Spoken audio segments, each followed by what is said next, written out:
welcome to Education News on UNILAG TV. I am Eniola Onojuku. We start with news from the University of Lagos community, where the University of Lagos has taken a monumental leap in its quest for global academic leadership as it commissions its state-of-the-art Geosciences Centre of Excellence, located at the university's Science Complex today, Friday, April 17th. This project is a testament of the power of strategic partnerships funded through a robust collaboration between the Nigerian National Petroleum Company, NNPC, Shell Nigeria Exploration and Production Company Limited, SNEPCO, and the Nigeria Content Development and Monitoring Board, NCDMB. The Vice-Chancellor of the University of Lagos, Professor Folashade Ogunshola, remarked that this center will serve as a vessel for interdisciplinary research, fostering collaboration across diverse fields, from geosciences and engineering to computer science, physics, and environmental sciences. Today, we begin together a journey of discovery that we cannot afford to fail. These are small beginnings, but we have started. Our job is to provide solutions by providing evidence that can be used in various fields of endeavor that fall under the geosciences, both core and applied, such as geology, geophysics, geomorphology, and all of them, including oceanography and petroleum geology and so on. The center will also work with atmospheric and climate studies, as well as spatial and data-oriented fields like GIS mapping and spatial data analysis, to name a few. The possibilities are limitless. The Geosciences Centre of Excellence, therefore, opens a door to a future that we can shape and must shape. Ronald Adams, Managing Director of Shell Nigeria Exploration and Production Company Limited, SNEPCO, commended the University of Lagos management for the institution's role in bringing the partnership to fruition, reaffirming the company's continued dedication to the collaboration. To the University of Lagos, its Vice-Chancellor, and the entire leadership team, we extend our deepest gratitude for your partnership and dedication. You have been true co-investors in shaping Nigeria's future. The center we are commissioning today is designed as a national hub for geoscience learning, research, and industry engagement. The collaborative nature of this project reflects UNILAG's evolving role as a bridge between the classroom and the industry. As the University of Lagos continues to evolve, this new Center of Excellence stands as a symbol of what can be achieved when academia and industry join forces. It is more than just a facility. It is a launchpad for the next generation of African innovators. Still on community news, the University of Lagos has taken a bold step towards shaping the future of Nigeria's maritime industry, with the inauguration of a brand new multipurpose building at the Institute of Maritime Studies. The facility was commissioned by the Minister of Marine and Blue Economy, Adegboyega Oyetola, and was donated to the university by the Nigerian Maritime Administration and Safety Agency, NIMASA.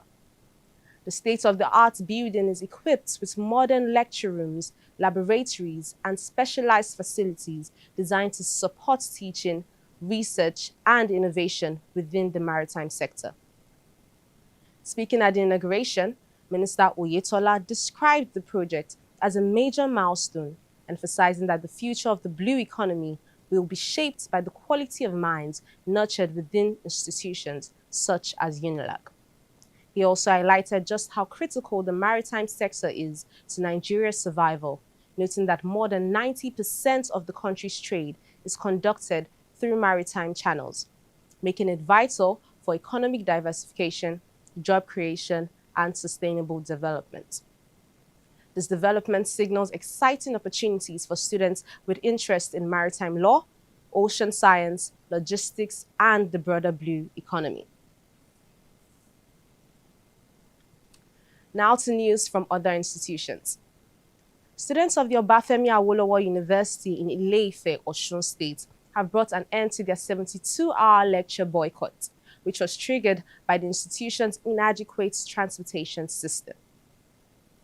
The OAU Students' Union issued a statement on Thursday directing that all academic activities resume with immediate effect from Friday, April 17, 2026. In a statement, the Students' Union said the decision to call off the boycott followed what it described as an ongoing line of communication and constructive negotiations with the university management. The union assured the student body that engagements with management would continue in good faith until all issues surrounding the transportation system are resolved. The resumption of academic activities brings temporary relief to OAU students. 56 inmates from correctional centers across Nigeria are set to receive university degrees at the National Open University of Nigeria's 15th Convocation ceremony, a milestone that signals a quiet but powerful revolution in how education is being delivered behind prison walls. Vice-Chancellor Professor Uduma made the announcement on Tuesday at a pre-convocation media briefing held at the university's main campus in Abuja, describing the development as a symbolic gesture, but as the outcome of genuine academic work and deep personal transformation on the part of the graduating inmates. Professor Uduma was emphatic that their participation in the convocation reflects real scholarly achievement, stressing that for NOUN, the exercise goes far beyond the award of certificates. It is, in his words, about restoring dignity, rebuilding identity, and reaffirming the humanity of every individual, regardless of their circumstances.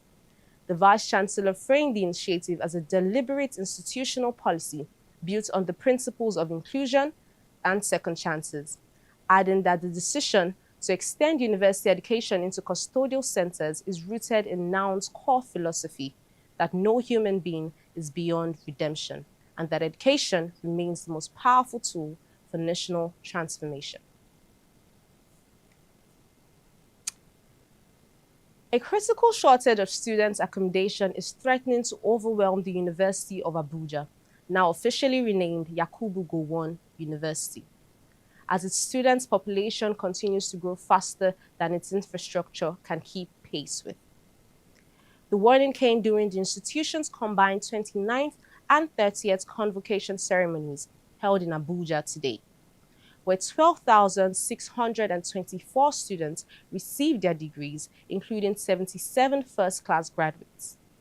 Pro-Chancellor and Chairman of Council, Dr. Olariwaju Tejuosho, was blunt, stating that the rapid expansion in student enrollment has not been matched by corresponding growth in infrastructure, particularly student accommodation.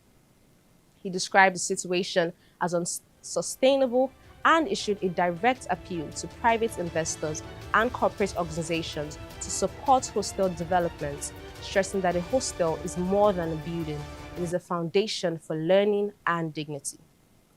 Vice-Chancellor Professor Hakeem Fawehimi confirmed that while key projects such as the Senate Chamber and a central research laboratory have been completed, works on hostel and other critical infrastructure remain ongoing. He also revealed that the university has been selected as one of 6 institutions to benefit from a 4 billion naira 2026 special intervention program. The convocation ceremonies, which began on April 10, conclude tomorrow, April 18. Moving on to other stories. The 2026 Unified Tertiary Matriculation Examination continues today, Friday, April 17th, as more than 2.2 million candidates across the country head into their second day of the high-stakes university entrance examination. Organized by the Joint Admission and Matriculation Board, JAMB, the examination runs from April 16th through to April 22nd, with 4 sessions holding daily across approximately 966 accredited computer-based test centers nationwide. JAMB Registrar Ishak Oloyede, who addressed technical officers at a virtual final briefing ahead of the commencement, charged examination officials to bring maximum commitment and professionalism to the process, stressing that the credibility of the exercise rests squarely on the dedication of those managing it on the ground. He also commended staff and service providers for their handling of the earlier mock examination. The board has reiterated its zero-tolerance stance on examination malpractice, with biometric verification and real-time monitoring systems deployed across all centers to ensure a credible and transparent process. UNICEF and the Republic of Korea have partnered with the federal government of Nigeria in a major drive to reach an estimated 2.2 million children who have never received a single routine immunization, a group referred to in public health circles as zero-dose children.